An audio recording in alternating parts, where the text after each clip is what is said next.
Shalom, bien-aimés dans le Seigneur, nous vous saluons dans le nom précieux et glorieux de notre Seigneur. C'est votre frère, le pasteur Philippe Mukenge, pour vous présenter votre émission Que la Bible parle, une émission qui répond aux préoccupations, une émission qui répond aux questions, une émission qui répond réellement à des questions que nous nous posons, des problèmes que nous voulons avoir réellement l'éclaircissement. Que le Seigneur soit loué, que le Seigneur soit béni, que le Seigneur soit exalté pour son amour et sa grâce.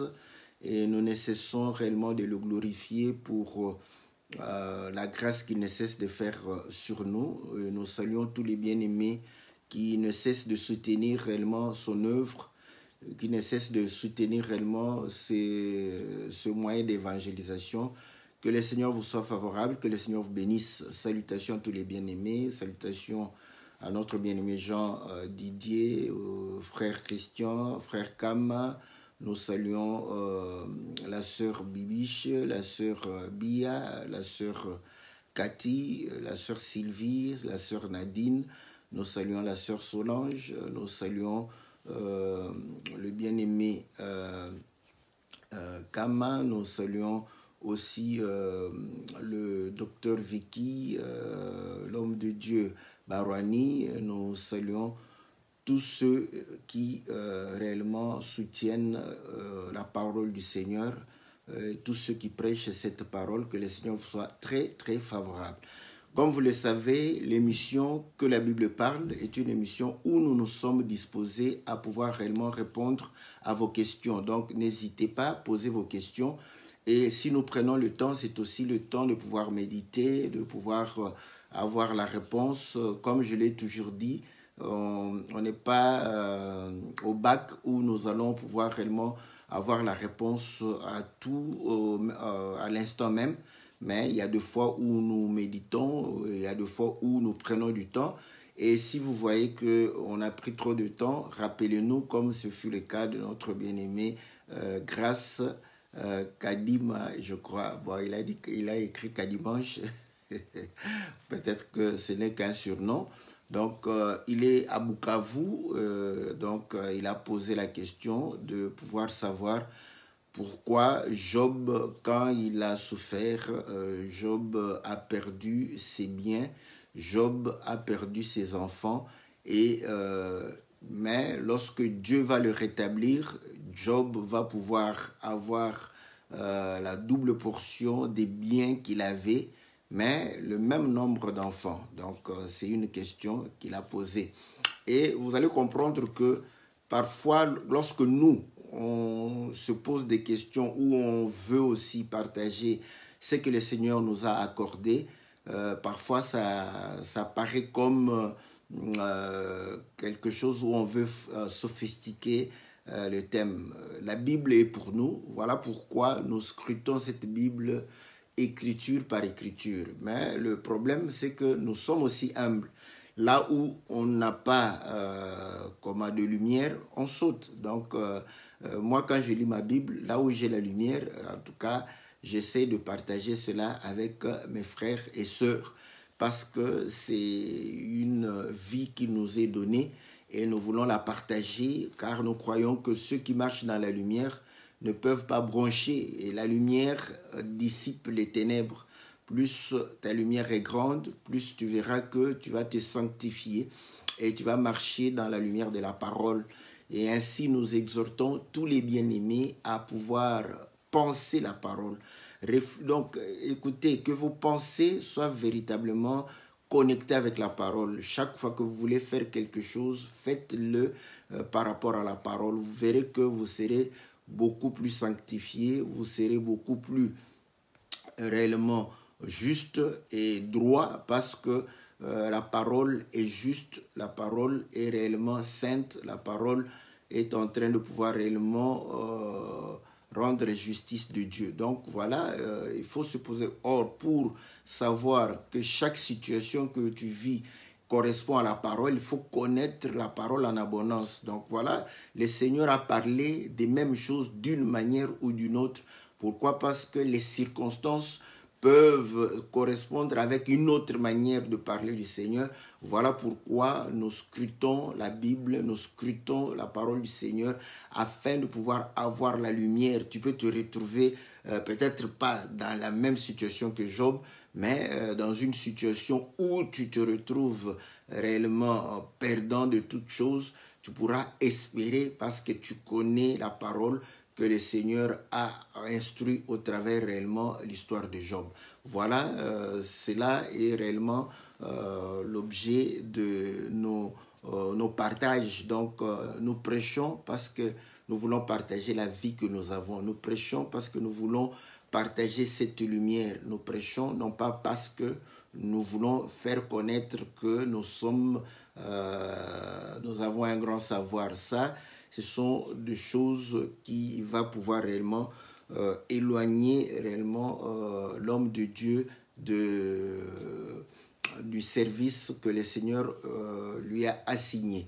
Voilà, bien-aimés dans le Seigneur, que le Dieu qui nous permet de pouvoir nous réunir ensemble autour de sa parole, lui qui est juste, lui qui est fidèle à sa propre parole, voilà pourquoi il ne peut ni mentir, ni renier cette parole, que ce Dieu puisse réellement vous être très favorable, qu'il puisse vous bénir, qu'il puisse vous assister, vous guérir, qu'il puisse réellement combattre en votre faveur, que ce Dieu puisse réellement élever son nom dans votre vie, dans le nom puissant et glorieux de notre Seigneur Jésus. Qu'il nous donne l'entendement des disciples, qu'il nous donne réellement tout ce qu'il faut afin que nous puissions réellement nous réjouir tout autour de son nom et en son nom, nous prions dans le nom de notre Seigneur Jésus. Amen. Voilà, nous allons lire les Écritures où nous voyons dans le livre de Job au chapitre 1, il est dit au verset 1, « Il y avait dans le pays d'Out un homme dont le nom était Job. Cet homme était intègre et droit. Il craignait Dieu et s'écartait du mal. Il lui naquit 7 fils et 3 filles.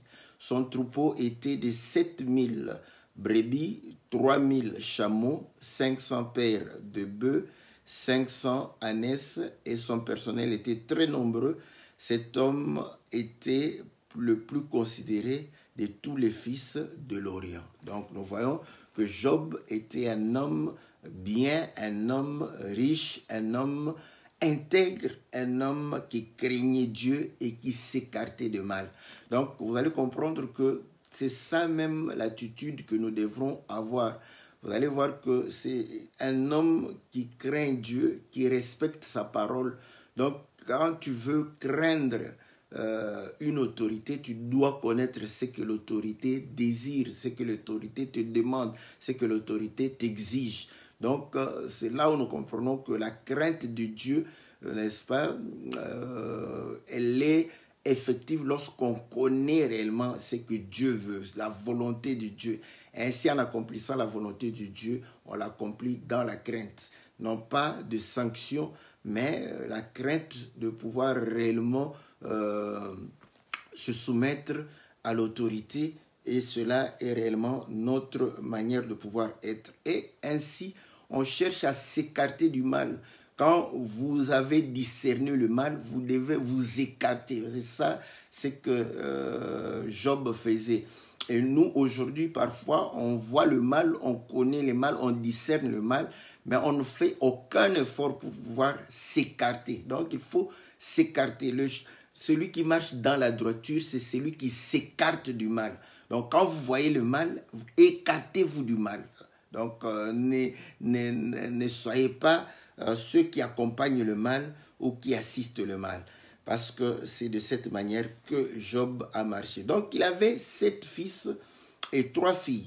Donc, et 7000 brebis, 3000 chameaux, 500 paires de 500 paires de bœufs et 500 ânesses. Voilà. Donc, nous allons lire dans Job 42. Job 42, la Bible dit ceci. Dans le livre de Job 42. Voilà. au verset 12. L'Éternel bénit la dernière partie de la vie de Job plus que la première. Il posséda 14 000 brebis, 6 000 chameaux, 1000 paires de bœufs et 1000 ânesses. Il eut 7 fils et 3 fils. Donc, voilà. Ah, je ne vais pas citer les noms. Les noms de ces fils, donc, pour ne pas avoir encore une autre question là-dessus. Donc, vous allez comprendre que avant que Job ne puisse passer dans la souffrance, il avait 7 fils, 3 filles. Il avait 7 000 brebis, 3 000 chameaux. Et il avait 500 paires de bœufs. Il avait 500 ânesses. Et lorsque Dieu va le rétablir, il va avoir 14 000 brebis. Il va avoir 6 000 chameaux, il va avoir 1000 paires de bœufs et 1000 ânesses. Donc vous comprenez qu'il a doublé ses biens. Mais cependant, pour ses enfants, il va pouvoir lui donner 7 fils et 3 filles. Donc là, le Seigneur ne double pas. Donc, ce sont, on peut, bon, moi-même, je vous le dis, j'avoue que ça, en tout cas, je n'étais pas attiré par ça. Donc, je lisais, j'étais plus attiré par la souffrance de Job, par ce que sa femme lui a dit, par ce qu'il a répondu, les 3 amis quand ils sont venus, c'est ce qui m'intéressait. Mais, en tout cas, m'intéressait au fait qu'il a doublé ses biens, pas le nombre de ses fils, donc, ou de ses filles. Ça ne m'a jamais intéressé. Donc, voilà. Donc, à ce moment-là, donc, je trouve que c'est vraiment bien de pouvoir penser, n'est-ce pas, à pouvoir réellement poser cette question. Donc, voilà. Maintenant, pour avoir cette réponse, de toute façon, il y a des éléments qui nous poussent à pouvoir trouver que c'est juste, c'est correct que le frère puisse se préoccuper. Ça devrait être aussi notre préoccupation. Mais comme on le dit, voilà, ce ne sont pas des choses où on cherche vraiment à épater les gens, où on cherche à faire des démonstrations, mais ce sont des choses qui viennent aussi touchées par le Seigneur, inspirées par le Seigneur pour pouvoir partager avec les autres. Maintenant que le frère pose la question, on se dit, voilà, mais la question est fondée parce que l'Écriture dit que toute Écriture est inspirée de Dieu pour instruire, pour corriger, pour pouvoir réellement ramener quelqu'un dans le droit chemin. Donc nous voyons que les Écritures sont inspirées, nous devons nous instruire par rapport à cela. Proverbe dit que Dieu fait toutes choses pour un but. Alors, voilà, donc nous comprenons que ce que Dieu a fait, il a fait pour un but. S'il a doublé les biens, il a fait pour un but. S'il n'a pas doublé les enfants, il a fait aussi pour un but. C'est maintenant, pour pouvoir comprendre tout cela, ce n'est pas en commençant à raisonner par nous-mêmes. Donc, il est interdit de pouvoir raisonner par soi-même, car la Bible dit aucune prophétie de l'Écriture ne peut être l'objet d'une interprétation particulière. Donc nous ne pouvons pas commencer à pouvoir dire que voilà, c'est parce que ceci, cela. Non. Mais maintenant, écoutez, comme nous l'avons toujours dit, ce sont des bases des Écritures que Philippe va pouvoir aller rencontrer l'eunuque éthiopien. Et l'eunuque éthiopien était en train de lire une portion de l'Écriture. Comme aujourd'hui, nous avons lu une portion de l'Écriture sur Job. Et la question que l'eunuque Philippe lui pose, est-ce que tu comprends ce que tu lis? Donc voilà, donc, le bien-aimé a lu, mais il n'a pas compris. Voilà pourquoi il a posé la question. Et l'eunuque éthiopien dira, mais comment pourrais-je comprendre s'il n'y a pas quelqu'un qui me guide? Même nous, si le Seigneur ne nous guide pas, si le Saint-Esprit ne nous guide pas, nous ne saurons pas lire. Donc voilà. Donc nous devons nous laisser conduire par le Saint-Esprit pour lire, n'est-ce pas, la parole. Car le Saint-Esprit, c'est lui qui lit la parole. Voilà. Parce que c'était poussé par le Saint-Esprit. Donc le Saint-Esprit sait pourquoi cette écriture a été donnée. Donc voilà, nous comprenons que c'est par l'Esprit du Seigneur que nous sommes guidés. Et voilà, comme l'Esprit du Seigneur avait conduit Philippe là-bas, donc l'Esprit du Seigneur inspirait Philippe pour pouvoir lire. Et Philippe va commencer, l'eunuque éthiopien va lui poser la question, est-ce que le prophète parle-t-il de lui-même ou de quelqu'un d'autre? Voilà, j'aime ça. Vous allez voir. Donc, lui, il va lui répondre que non, Ésaïe ne parlait pas de lui-même. Non plus Job. C'est l'histoire de Job. Mais quand c'est écrit, nous comprenons que ce n'est pas pour que Job puisse parler de lui-même. Voilà. Donc, nous allons comprendre que c'est par rapport, n'est-ce pas, au fait que Job, l'histoire de Job, doit rendre témoignage de notre Seigneur Jésus. Voilà. Donc, c'est comme ça que nous allons pouvoir comprendre maintenant pourquoi il n'y a pas eu multiplication des enfants, mais cependant, il y a eu multiplication des biens. Donc, c'est comme ça. Parce que si je commence à raisonner en dehors du Seigneur Jésus, ça sera une interprétation particulière. Parce que moi, je peux dire que non, voilà, parce que Job a voulu montrer qu'il était juste, bon, Dieu n'a pas voulu multiplier ses enfants. Voilà. Donc, comment tu sauras que c'est vrai ou c'est faux? Donc, voilà pourquoi nous disons que c'est le Seigneur qui apporte la lumière. Job rend témoignage du Seigneur Jésus. Donc, Job, ses souffrances parlent du Seigneur Jésus, des souffrances du Seigneur Jésus. Voilà. Donc, c'est comme ça que nous faisons la lecture.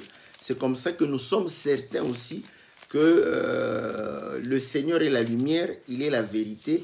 Et lorsque nous allons parler, et ça sera réellement la vérité. Parce que Apocalypse chapitre 19, au verset 10, il est dit que le témoignage de Jésus est l'esprit de la prophétie. Donc, nous comprenons qu'il y avait un homme intègre, n'est-ce pas?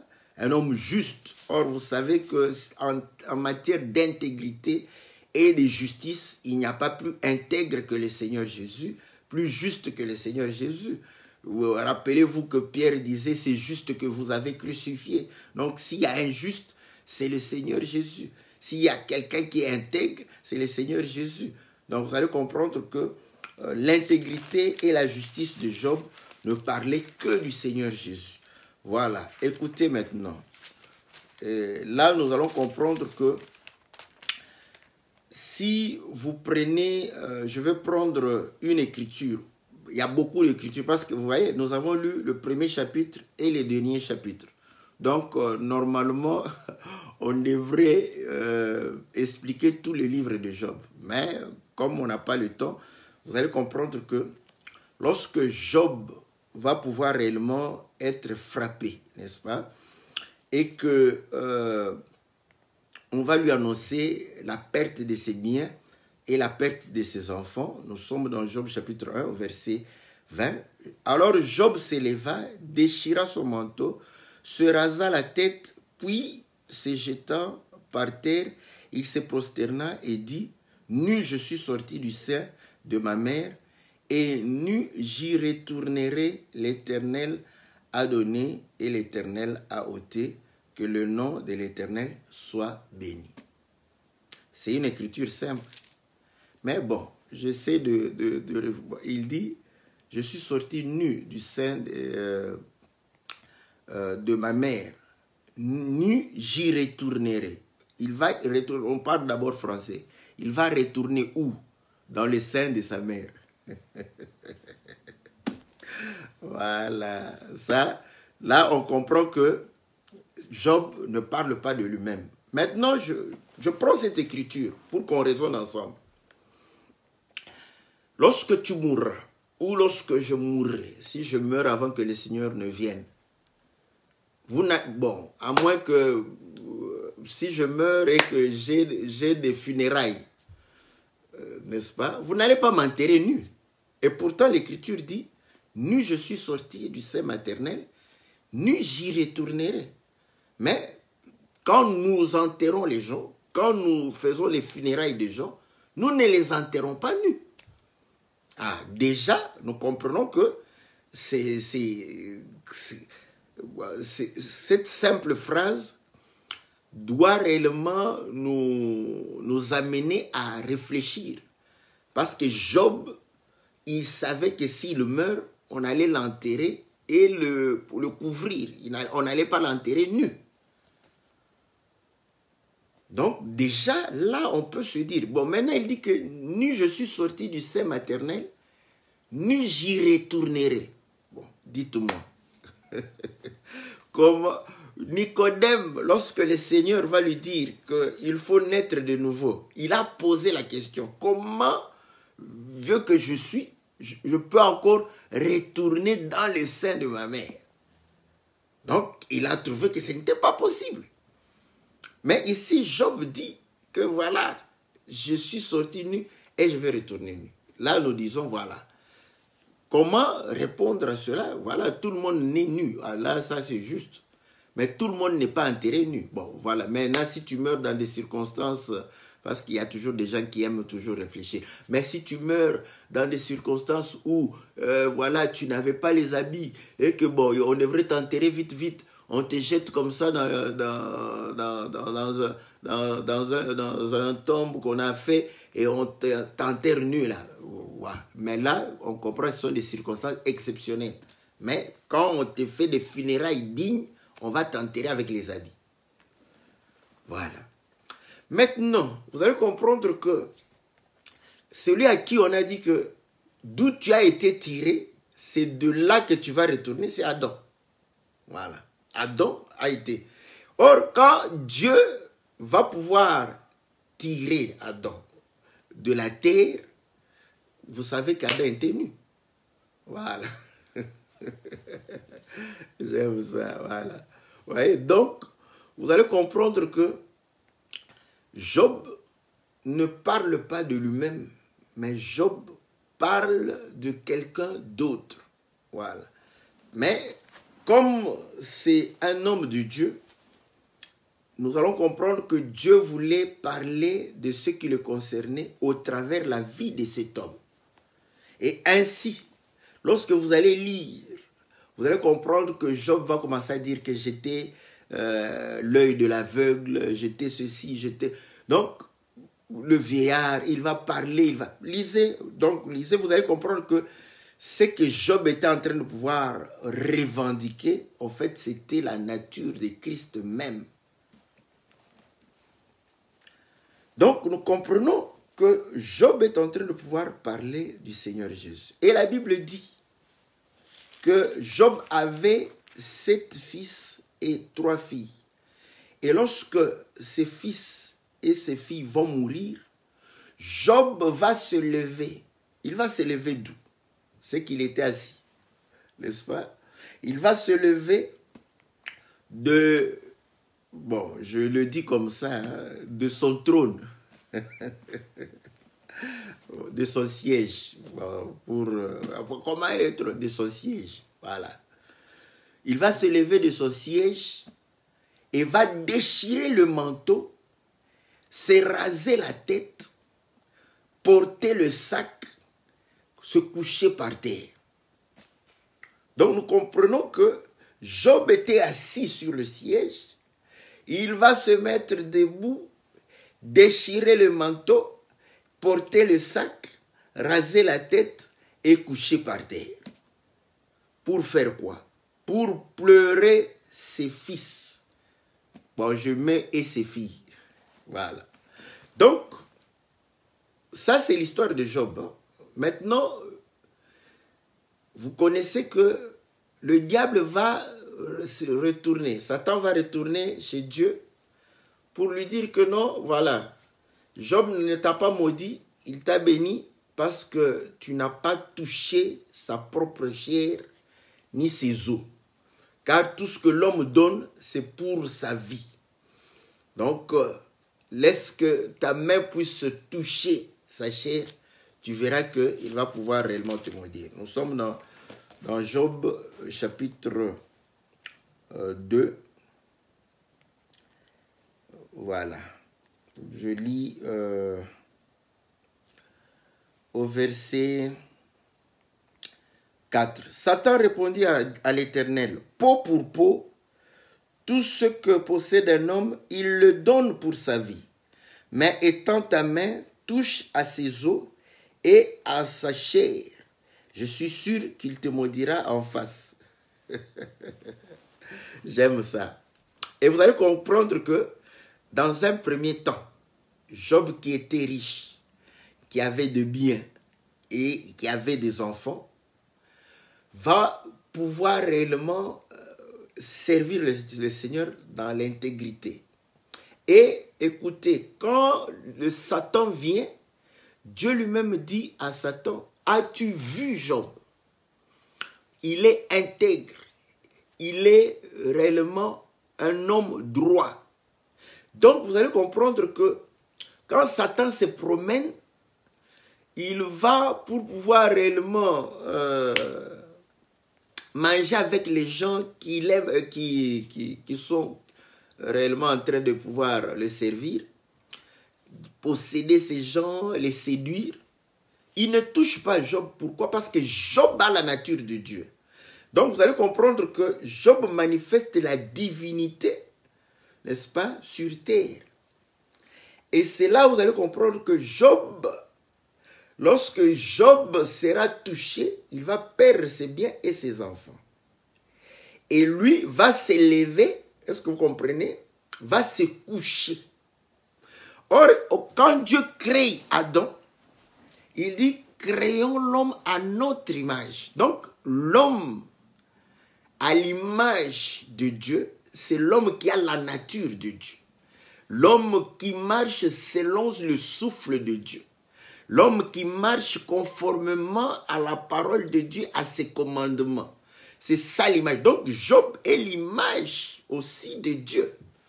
Voilà pourquoi Dieu est fier de lui. Il est fier de pouvoir réellement témoigner Job comme étant son serviteur. Donc nous comprenons que si Dieu est fier de lui, parce que Dieu sait que Job a sa nature. Donc Job est l'image de Dieu. Est-ce que vous comprenez? Job est en train de parler de Dieu lui-même. Or, vous savez que Dieu, n'est-ce pas, va manifester sa richesse au travers tout ce qu'il a créé. Voilà pourquoi Job se présente d'abord comme un homme qui a beaucoup de biens. Et la Bible dit qu'il était le plus considéré. Voilà. Donc, je dis le plus riche, celui qui possédait le plus de biens. Voilà. Donc, le ciel et la terre appartiennent au Seigneur, à Dieu. Maintenant, vous allez comprendre que quand il perd ses enfants, Job va quitter le siège à cause de la perte de ses enfants. Écoutez, l'histoire de Job, nous la racontons pour parler du Seigneur Jésus. Vous allez comprendre que c'est à cause de la perte de ses enfants que Job va déchirer son manteau, porter le sac, porter le deuil. Il va porter le deuil de ses enfants, raser sa tête et se coucher par terre. C'était un homme considéré, un homme riche, un homme puissant, un homme qui était chef. Vous lisez Job, vous allez voir que c'était un prince, c'était celui chez qui on venait. Donc nous comprenons qu'il était sur le trône, il était élevé, voilà. Mais à cause de la perte de ses enfants, Job va s'abaisser, voilà. Maintenant, ses enfants sont morts, hein. Physiquement, ils sont morts. Nous comprenons que le Seigneur, bon, malheur à ceux qui ne croient pas que le Seigneur est Dieu, donc toute la Bible en parle. Il était, voilà pourquoi il dit que je viens du Père. Donc voilà, le Père était sur le trône, donc il était sur son trône. À cause du perte de ses enfants, vous allez comprendre que Dieu va pouvoir réellement créer Adam à son image. Et Luc chapitre 3 démontre que Adam est fils de Dieu. Parce que en commençant la généalogie de Jésus, il va passer par Adam, fils de Dieu. Donc Adam était fils de Dieu. Et lorsque Adam va pécher, vous allez comprendre qu'il dit le jour où tu mangeras, le jour où tu mourras. Donc Adam va mourir. Vous comprenez? À cause réellement de la mort qui était dans l'homme, vous allez comprendre que Dieu va quitter son trône. Il va quitter son trône. Et la Bible dit que il prend le manteau, il le déchire. Écoutez, vous savez qu'un jour, Saoul devenait, n'est-ce pas, il était roi, et Samuel lui dit, quand tu vas livrer bataille, ne sacrifie pas les veaux gras, n'est-ce pas, à l'Éternel. Tout ça par interdit, mais par interdit. Et attends-moi que j'arrive. Maintenant que Samuel tardait, Saoul va prendre de veaux gras. Il va sacrifier à l'Éternel. Comme les gens aiment bien aujourd'hui faire des sacrifices, des prières. Beaucoup de prières. Ils aiment bien prier. C'est bien, ce n'est pas mauvais. Mais quand le Seigneur interdit les veaux gras, il faut obéir. Voilà pourquoi quand Samuel vient, il dit, oh là, qu'est-ce que tu as fait? Il dit, non, non. J'ai tout avoué par interdit, sauf les veaux gras, parce que j'ai trouvé, ce n'était même pas pour lui. Il les a pris, il les a offerts au Seigneur. Samuel lui dit, oh là là là là, le sacrifice ne vaut pas mieux que l'obéissance, vous voyez? Donc, l'obéissance, c'est plus que le sacrifice. Voilà pourquoi celui qui désobéit au Seigneur, son sacrifice n'est pas agréé, sa prière n'est pas agréée. Donc l'obéissance, c'est ça, c'est là où c'est la base même du sacrifice, c'est la base de la prière. Si tu n'obéis pas, donc on comprend que ta prière est nulle et sans effet. Donc nous comprenons une chose, que Samuel lui dit, oh là, ce que tu as fait là, c'est pas bien, Dieu t'a rejeté. Saoul va dire, oh non, non, non. Samuel tourne le dos pour partir. N'est-ce pas? Saoul va pouvoir attraper Samuel dans le pan de son manteau. Le manteau va se déchirer. Samuel se retourne et dit, tu vois, le royaume, la royauté t'a été ôtée. Voilà, vous voyez? Donc le fait que le manteau est déchiré, il ôte la royauté. C'est ça même Philippiens, où la Bible dit que ayons les sentiments qui étaient en Jésus-Christ. Comment? Trouvant que non, les autres sont supérieurs à lui. Lui qui était sous forme de Dieu, lui qui était assis sur le siège, comme Job, n'a point regardé comme une proie arrachée d'être égal à Dieu. Job va déchirer son manteau.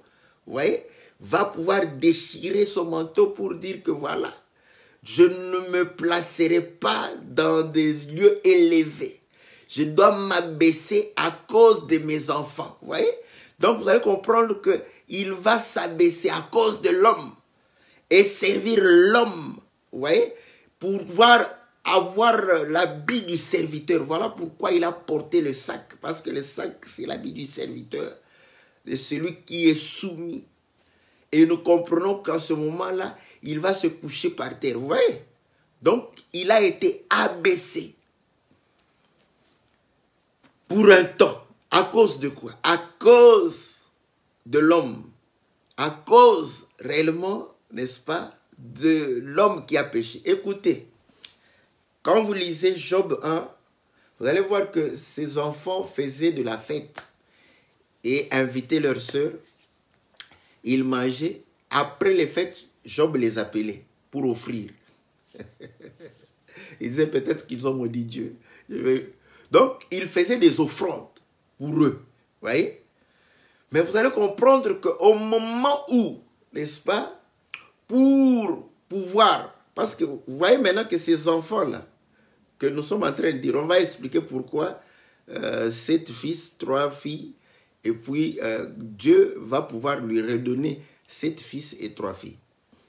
Bon, la folie de la prédication, ce sont les mêmes enfants. Si moi j'étais Job, j'allais donner les mêmes noms à ces enfants-là. Le premier, je lui donne le nom de celui qui était premier à l'aîné là-bas. Je donne les mêmes noms. Bon, ça, je le dis par la folie de la prédication, n'est-ce pas? Que c'était les mêmes enfants que Dieu. Allah, quelqu'un va dire, oh, il veut dire que la réincarnation, je ne parle pas de la réincarnation. Donc, je le dis par rapport au fait, je veux expliquer. On a donné le nom, mais le nom des premiers là-bas, on n'avait pas donné. Donc, ça, c'est... Permettez-moi de pouvoir extravaguer, n'est-ce pas? J'ai aussi ce droit-là. Donc, voilà. J'étais en train de pouvoir dire que Job était élevé, il va pouvoir prendre le manteau déchiré pour quitter, n'est-ce pas, cette classe élevée, quitter ces hauts lieux pour pouvoir s'abaisser. Et nous voyons, c'est ça l'abaissement du Seigneur.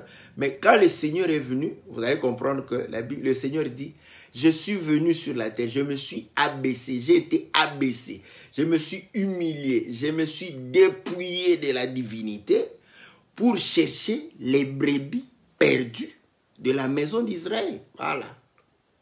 Donc, le Seigneur est venu chercher les brebis perdues de la maison d'Israël. Donc, comprenez maintenant l'image. S'il y avait 10 brebis, n'est-ce pas, dans la maison, et que, bon, je prends les langages bibliques, hein, je voulais donner un exemple. Prends 100 brebis, n'est-ce pas? Une brebis s'égare. Il est venu chercher cette brebis-là. Bon, vous voyez que ce langage-là, si 30 brebis s'égaraient, il est venu chercher ces 30 pour que ça forme toujours le même nombre. Bon, vous voyez, là-bas c'était 100 brebis, une qui est perdue. Le Seigneur dit, il va laisser le 99 pour aller chercher afin que ça forme toujours 100. Voilà. Donc, vous voyez, il est venu chercher les brebis perdues de la maison d'Israël, pas les autres. Donc, si tu n'as pas été dans la maison, il n'est pas venu te chercher. Voilà pourquoi vous allez comprendre que Job s'abaisse. Job entre dans le deuil pour ses enfants, pas pour les autres, pour ses propres enfants. Il est en deuil. Voilà. Il porte le deuil, c'est porter, n'est-ce pas, l'humiliation. Voilà. Porter l'opprobre. Porter réellement. Quand il porte le sac, il porte la poussière. Ses enfants, vous voyez, meurent, retournent à la poussière. Lui, il porte ça. Il porte leur péché. Il porte leur défaut, leur faiblesse. Bon, vous voyez que je parle du véritable Job. Donc, ouais, le Seigneur va le faire. Et ainsi, vous allez comprendre que, comme nous l'avons toujours dit, n'est-ce pas, que le Seigneur, Job en se rasant, la Bible démontre que la chevelure, c'est ça même la gloire pour la femme. Mais, vous voyez, bon, quelqu'un va me dire, mais comment vous aussi, vous aimez trop extravaguer? Non, c'est... Job s'est rasé. Donc, pour avoir un autre témoin d'un homme de Dieu qui se rase, nous avons Samson. Vous voyez? Quand Samson s'est rasé, il a livré son cœur à Delilah et ses cheveux ont été donnés à Delilah. C'était une femme. Or, c'était de longs cheveux parce que Samson ne se coupait pas les cheveux. Maintenant, lui, 1 Corinthiens chapitre 3, la longue chevelure de Samson a été donnée à la femme comme gloire. Est-ce que vous comprenez? Or, vous allez comprendre que la gloire du Seigneur nous a été donnée à la croix. Est-ce que vous comprenez? Et le langage, parce que quand on se rase la tête, j'aime bien maintenant, on te rase avec une tondeuse. Et Ésaïe 53 nous dit que le Seigneur a été amené comme une brebis qu'on amène, n'est-ce pas, à la tondaison. Voilà. Pour faire quoi? Pour être tondu. Or, Ésaïe 53 parle de sa mort. Donc, à sa mort, il a été tondu. Il a été rasé. Parce que vous voyez que je ne délire pas. Ce sont les Écritures qui rendent témoignage que Jésus a été tondu à la croix. Bon, maintenant, parce qu'il est à la fois agneau, il est à la fois homme, un homme content, vous allez comprendre qu'on va raser sa tête. Donc, nous comprenons que ça justifie la mort du Seigneur. Il va pouvoir réellement être rasé, n'est-ce pas? Il va pouvoir porter l'humiliation, n'est-ce pas? Voilà pourquoi, quand il se couche, voilà, le fait de se coucher, c'est même synonyme de la mort. Donc, il va se coucher et vous allez voir que maintenant, le diable dit non. Il faut vraiment toucher sa chair. Tout ça, ce n'est pas en vain. Voilà. Maintenant, il va toucher sa propre chair. Mais écoutez, la chair de Job, c'était quoi au juste aussi? Quand nous lisons au commencement, Adam dit, voici cette fois-ci, os de mes os, chair de ma chair. Donc, la chair d'Adam et son os, c'était Ève. Et lorsque vous continuez la lecture, vous allez voir que lorsque Jacob rentre chez la famille de Rebecca pour prendre une femme, Laban va lui dire que non, tu es réellement mon os, tu es ma chair. Parce que tu es parenté, un de mes parentés. Donc nous comprenons que os des os, chair de chair, c'est être parent. Donc voilà. Et David, lorsque il était roi et qu'il a été chassé par Absalom, je crois, et que les gens de Jérusalem, de Juda, tardaient à pouvoir le reconnaître comme roi, il va leur dire que vous êtes ma chair, vous êtes mes os. Pourquoi tardez-vous à reconnaître pendant que les autres reconnaissent? Donc nous comprenons que os de mes os, chair de ma chair, veut dire aussi ses enfants, ceux qui font partie de son... D'ailleurs, là, c'est d'ailleurs naturel. Hein? Les enfants ont les gènes et le sang des parents. Est-ce que vous voyez?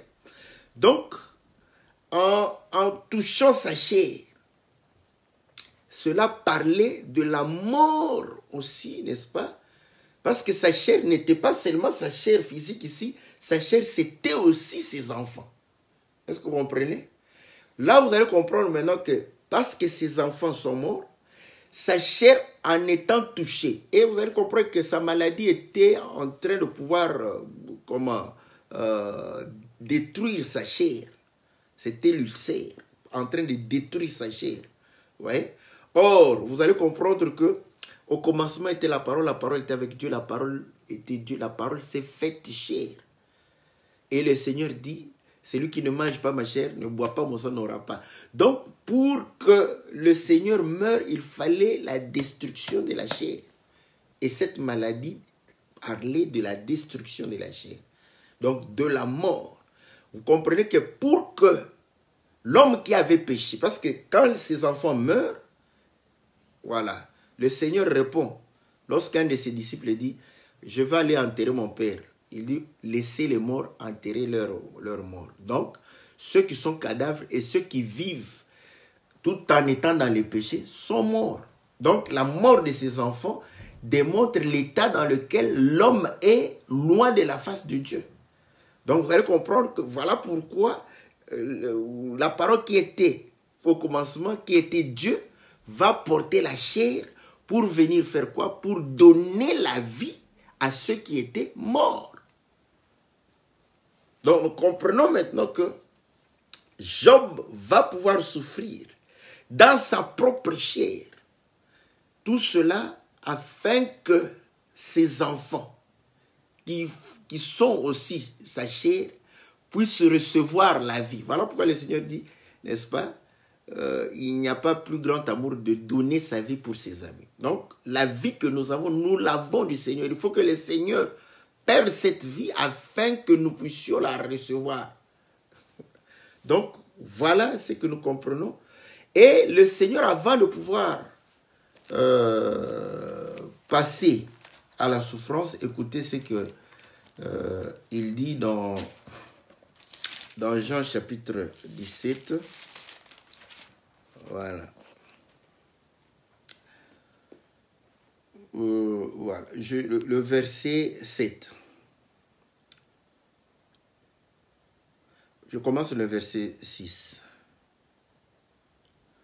J'ai manifesté ton nom aux hommes que tu m'as donnés du milieu du monde. Ils étaient à toi, tu me les as donnés et ils ont gardé ta parole. Maintenant, ils ont reconnu que tout ce que tu m'as donné vient de toi. Car je leur ai donné les paroles que tu m'as données et ils les ont reçues. Ils ont vraiment reconnu que je suis sorti d'auprès de toi et ils ont cru que tu m'as envoyé. C'est pour eux que je te prie. Je ne prie pas pour le monde, mais pour ceux que tu m'as donnés parce qu'ils sont à toi. Et tout ce qui est à moi est à toi, et tout ce qui est à toi est à moi. Je suis glorifié en eux. Je ne suis plus dans le monde. Eux sont dans le monde. Attendez, j'espère que... Ah, ça va venir. Ok. Eux sont dans le monde, et moi je vais à toi, Père Saint, garde-le en ton nom. Ce nom que tu m'as donné, afin qu'ils soient un comme nous. Lorsque j'étais avec eux, j'ai gardé en ton nom ce que tu m'as donné. Je les ai préservés et aucun d'eux ne s'est perdu. Voilà. Est-ce que vous voyez? Aucun d'eux ne s'est perdu. Donc, ce que Dieu a donné, c'est ce qu'il a gardé et aucun d'eux ne s'est perdu. Donc, il ne perdra aucun enfant de Dieu. Voilà. Donc, vous allez comprendre maintenant que car tous sont péchés et sont privés de la gloire de Dieu par un seul homme. Tous. Voilà. Nous tous, nous avons péché. Mais quand le Seigneur vient, il va récupérer tous. Quand je dis ça, quelqu'un croit que non. Même les vases destinés à la perdition. Non. Écoutez maintenant. La Bible dit ceci. Tous ceux qui descendent d'Israël ne sont pas Israël. Mais ceux qui sont nommés comme Israël, ce sont les fils de la promesse. Donc vous allez comprendre que même Israël ici, voilà pourquoi certains croient que non, parce que ce sont des Juifs ou des Israélites, ils seront sauvés. Non, c'est faux, c'est très faux. Je vous dis, il y a Israël et Israël. Donc, Israël qui n'a pas vécu, n'est-ce pas, selon la foi d'Abraham, cet Israël va se perdre. Donc, il y a Israël qui est incrédule. Mais quand le Seigneur disait aux pharisiens, race de vipères, il parlait à qui? À Israël, c'était les Israélites, ce n'étaient pas des étrangers. Il va leur dire que non, vous, n'est-ce pas, vous n'allez pas entrer dans le royaume. Vous fermez le royaume et vous empêchez. Vous-même, vous n'y entrez pas. C'était des Israélites, ce n'étaient pas des étrangers. Donc, vous allez comprendre que il y a Israël et Israël. Maintenant, ceux qui sont par la chair seulement, ce ne sont pas les enfants. On ne les compte pas. Voilà. Mais ceux qui le sont par la promesse, on les compte. Et Dieu ne perdra aucun. Voilà pourquoi il y a une écriture dans Romains où il dit tout Israël sera sauvé. C'est quel Israël? C'est tous ceux qui vont pouvoir réellement croire à la parole. Donc, vous allez comprendre que les enfants, les vases destinés pour la gloire de Dieu, pour la vie éternelle, aucun d'eux ne sera perdu. Aucun. Donc, et le nombre, nous venons de là et nous retournons là-bas. Mais quand nous sommes passés, n'est-ce pas, sur la terre, vous allez comprendre que c'est là où nous avons péché. Nous sommes morts. Voilà. Et pour que nous puissions ressusciter, il fallait que celui qui nous a engendrés puisse mourir afin de pouvoir nous donner, n'est-ce pas, une nouvelle naissance pour que nous puissions vivre, n'est-ce pas, pour l'éternité. Voilà pourquoi la Bible dit que la première partie, donc il divise la vie de Job en première partie et deuxième partie. Il dit que la deuxième partie fut beaucoup plus glorieuse que la première partie. Voilà. Donc là, vous allez comprendre que la vie de Job avant sa souffrance, n'est-ce pas, était aussi une vie glorieuse, mais quand Job souffre, il y a une vie, là vous voyez que ses enfants sont restitués et les biens ont doublé. Voilà. Donc, je crois que pour les enfants, nous comprenons que ce sont ceux que Dieu a prédestinés, qui sont venus sur la terre et qui ont été sous le péché, donc morts, parce que quand nous naissons sous le péché, nous naissons des morts.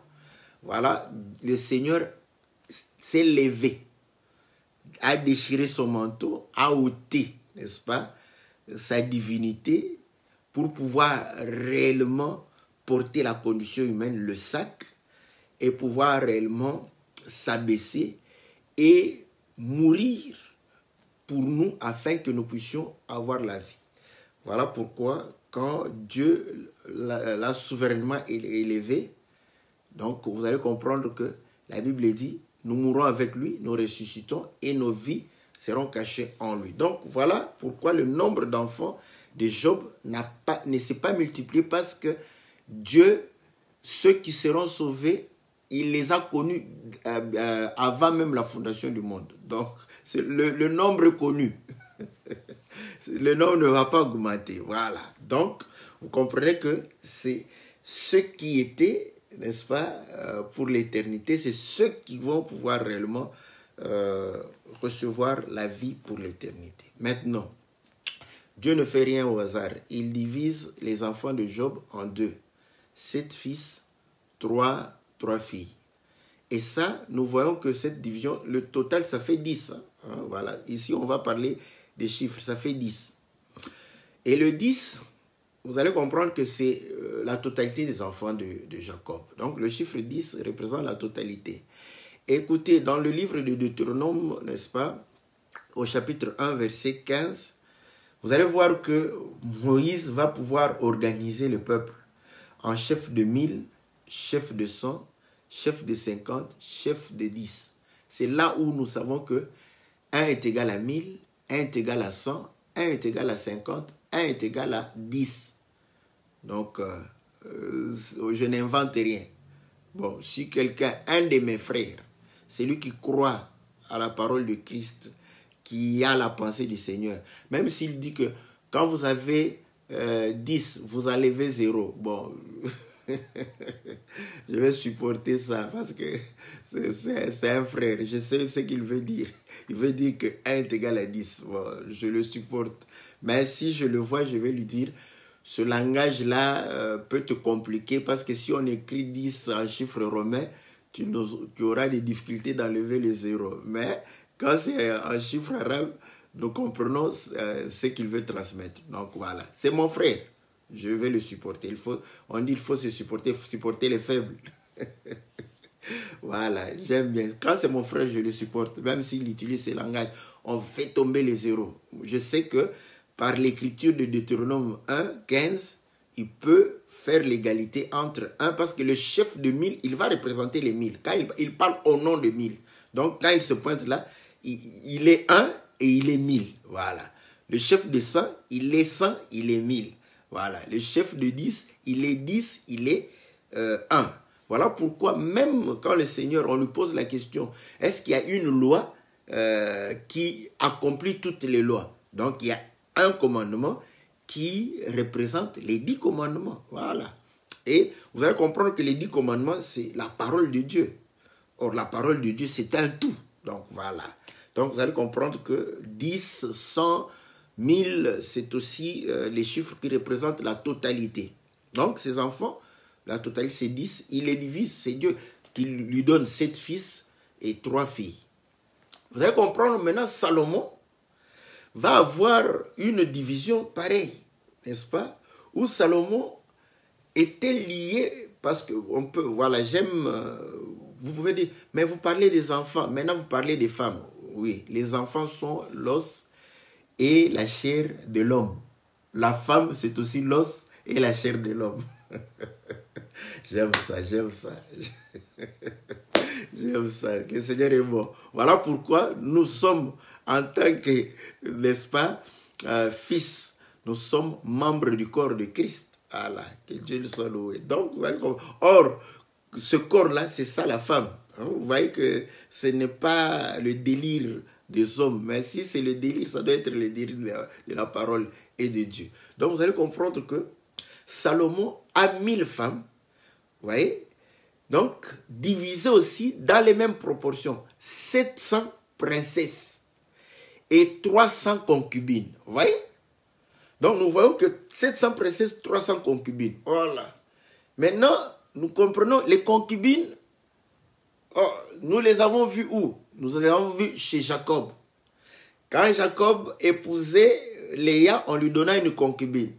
Quand Jacob va prendre Rachel, on va lui donner une concubine aussi. Ah, nous comprenons que voilà, les concubines, c'était des servantes. Maintenant, comprenons, mais quelle est cette servante qui a aussi été liée à son maître? C'est Agar. Voilà. Agar était une servante, n'est-ce pas, de Sarah qui a été donnée à Abraham. Et nous comprenons que lorsque Abraham aura Ismaël avec Agar, Paul vient pour démontrer que Agar, n'est-ce pas, c'est le mont Sinaï qui correspond à Israël. Voilà. Et il va pouvoir démontrer que comment Sarah correspond, n'est-ce pas, à la Jérusalem d'en haut. Donc, nous comprenons que, vous voyez, les enfants de Dieu, tous les enfants de Dieu, Dieu les prend, n'est-ce pas, dans Jérusalem d'en haut et dans Israël. Vous voyez? Voilà pourquoi les gens ont dit 7 fils et 3 filles. Ce n'est pas en vain. Dieu fait des choses pour un but.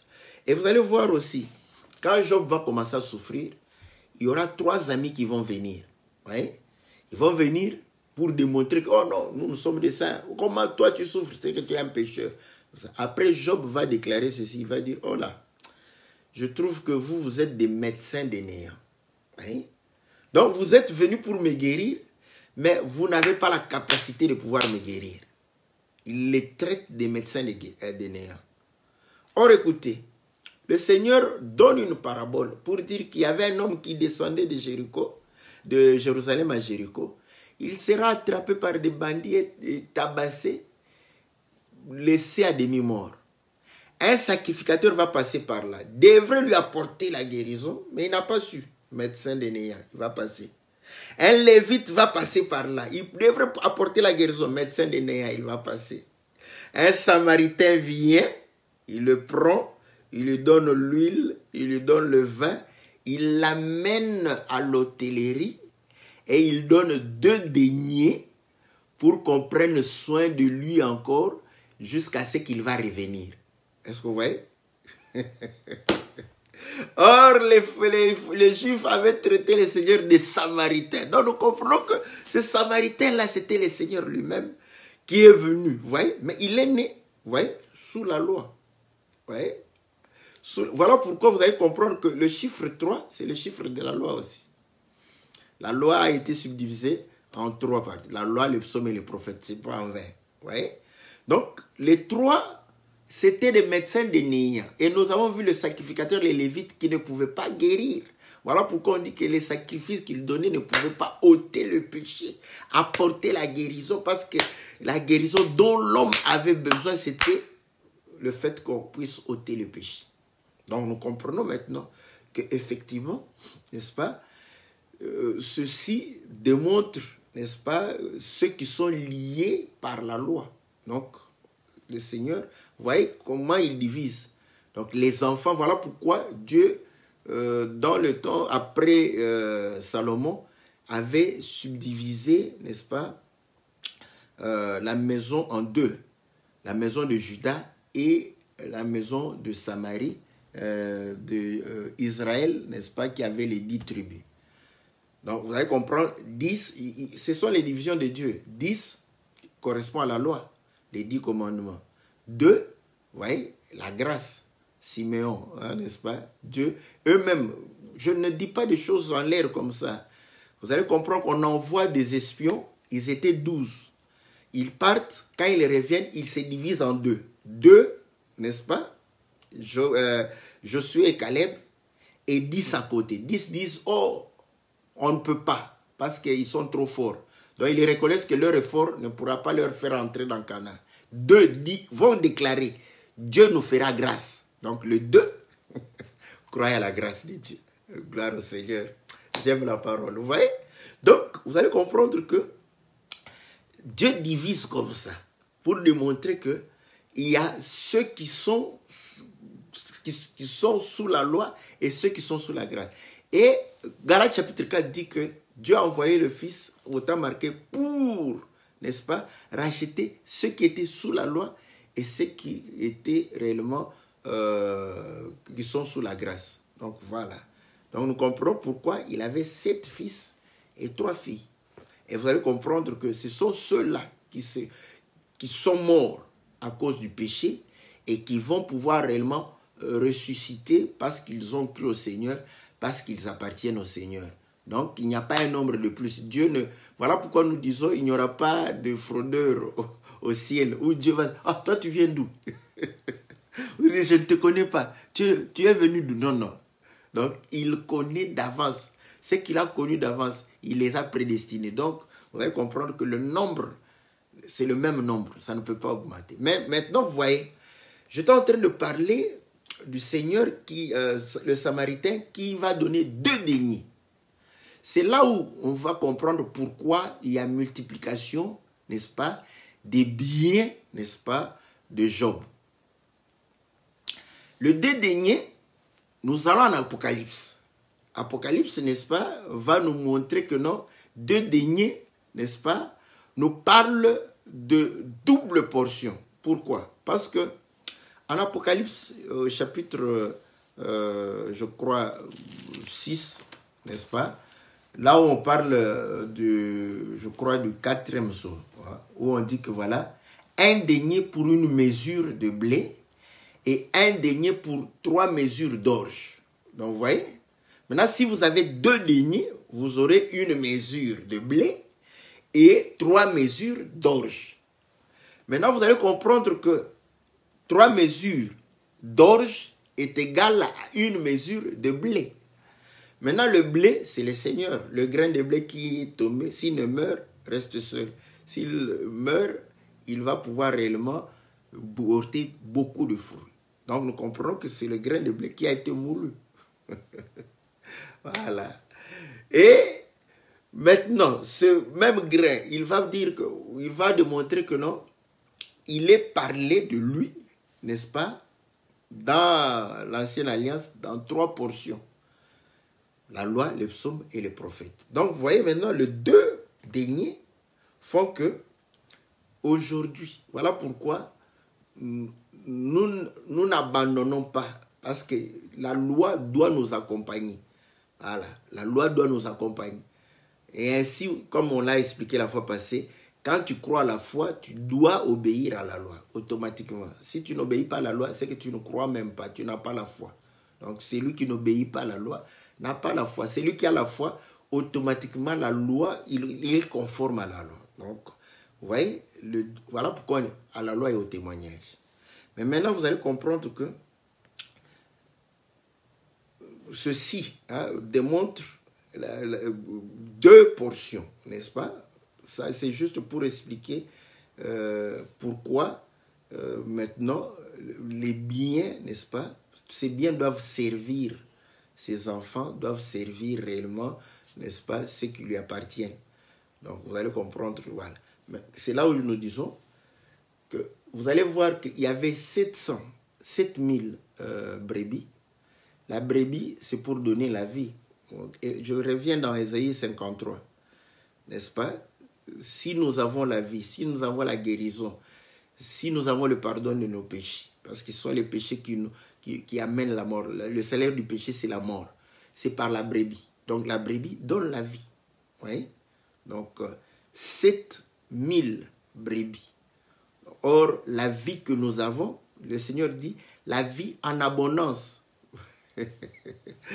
Que le Seigneur bénisse son bien-aimé Barouani, n'est-ce pas, qui a expliqué la vie en abondance. Ce n'est pas le fait d'avoir beaucoup de biens, non, non. C'est une vie n'est-ce pas, en Christ et Jésus, dans la sainteté, dans la justice, dans la droiture, cette vie éternelle. La vie éternelle est une vie abondante. Donc, comprenons. Vous voyez? Donc, et 7000, comme nous avions dit, 7000 est égal à 7. Hein? C'est pas bon. C'est Deutéronome 1, 15, qui démontre que 1 est égal à 1000. Donc, quand vous avez 7000, vous pouvez avoir 7. Donc, 7 brebis ou 7000 brebis. Vous voyez? Or, nous comprenons que la brebis, c'est pour donner la vie. Or, la vie que nous devons avoir doit être une vie parfaite, n'est-ce pas? Voilà pourquoi. Et le chameau, nous avons 3000 chameaux. Rappelez-vous que lorsque on est allé épouser, l'autre a été accompagné des chameaux qui étaient des serviteurs pour amener Rebecca de là où elle était jusqu'à à Canaan où était Isaac. Donc vous allez comprendre que ceci nous montre la marche que nous avons pour pouvoir aller vers notre destinée. Le voyage, vous voyez. Donc ils sont, et le chameau est utilisé pour nous permettre de voyager, de cheminer notre voyage et de nous amener à destination, à l'achèvement de l'œuvre, à l'accomplissement de l'œuvre. Ouais. Et vous allez comprendre que là, nous avons 3 parce que c'est 3000. Hein. Je suis peut-être fou, mais comme mon pasteur Blanchard disait, on ne va pas multiplier les Écritures. Donc, on les a trouvées là. Donc, voilà. Je vais les utiliser de plusieurs manières. Donc, nous restons pour montrer que nous avons le chiffre 3. Le 3 montre la marche d'Israël. Le Seigneur, Moïse arrive à laisser aller le peuple. 3 jours après, ils vont me célébrer. Voilà. C'est le chiffre 3. Mais c'est après 3 mois qu'ils étaient sur le mont Sinaï. On a, vous voyez, 3 jours, 3 mois, c'est la même chose. C'est pas moi. C'est Moïse qui l'a dit. Donc nous comprenons que c'est pour montrer la marche, n'est-ce pas? Et je le dis par rapport, quand vous êtes sur un chemin, vous allez entrer automatiquement. Voilà pourquoi le Seigneur a dit aux riches qu'il est difficile à un riche, mais le chameau va entrer. Gloire au Seigneur. Donc, vous allez comprendre que c'est pour nous amener, n'est-ce pas, vers le Seigneur. Donc, et 500 paires de bœufs, vous voyez, donc 5 paires de bœufs. Donc, le bœuf, c'est le serviteur, c'est lui qui est dans le champ en train de pouvoir labourer. Or, vous allez comprendre, Paul démontre que les ministres et les serviteurs sont dans le champ pour pouvoir réellement labourer, n'est-ce pas, la terre. Et c'est l'animal qui était aussi agréé pour le sacrifice. Donc, nous comprenons que, effectivement, cela démontre que, n'est-ce pas, le Seigneur nous a donné, n'est-ce pas, les hommes pour pouvoir réellement nous amener à la perfection, nous amener à l'édification, n'est-ce pas, de son corps. Donc, voilà la double portion, comme nous le disons, parce qu'il y a maintenant 2 peuples. Et le Seigneur va le montrer avec Pierre et Paul, vous voyez, quand les 2 peuples étaient actifs, vous allez voir qu'il y avait l'apôtre des circoncis et l'apôtre des incirconcis. Voilà. Donc, pour permettre à ces 2 peuples de pouvoir... Mais regardez, vous allez voir que l'apôtre des circoncis, tout en respectant la loi, prêchait la révélation. L'apôtre des incirconcis, tout en cassant la lettre de la loi, obéissait à la loi. Donc vous allez comprendre que les 2, n'est-ce pas, étaient dans les 2 dispensations afin que le peuple puisse être réellement sauvé. Voilà ce que nous pouvons dire en peu de mots, n'est-ce pas, sur les souffrances de Job et son rétablissement.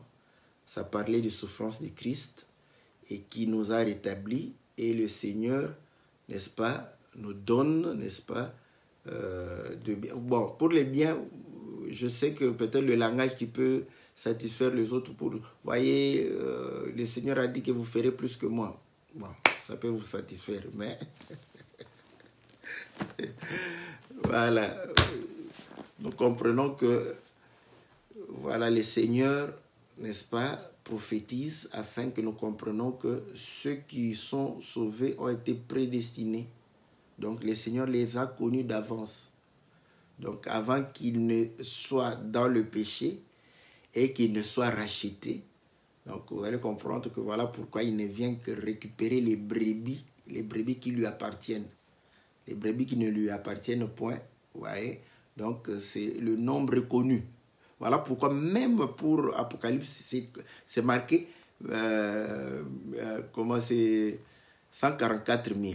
Ouais? Donc, le nombre, je vois une question, est-ce que c'est vraiment 144 000? Même si ce n'est pas 144 000, mais le nombre connu. Donc, que ça représente 200, le 144 000 puisse représenter réellement 200 ou 400 ou 1000 ou 1 million. Le chiffre connu, le Seigneur ne sera pas étonné de voir quelqu'un que lui n'a pas connu d'avance. Il ne sera pas étonné. Donc s'il est étonné, comprenez que nous avons cru à un faux Dieu. Donc voilà, que le Seigneur nous puisse être favorable. Nous mettons un point virgule, nous parlons avec notre grâce.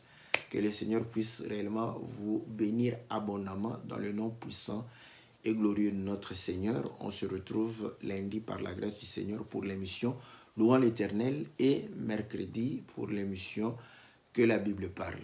Que Dieu vous bénisse.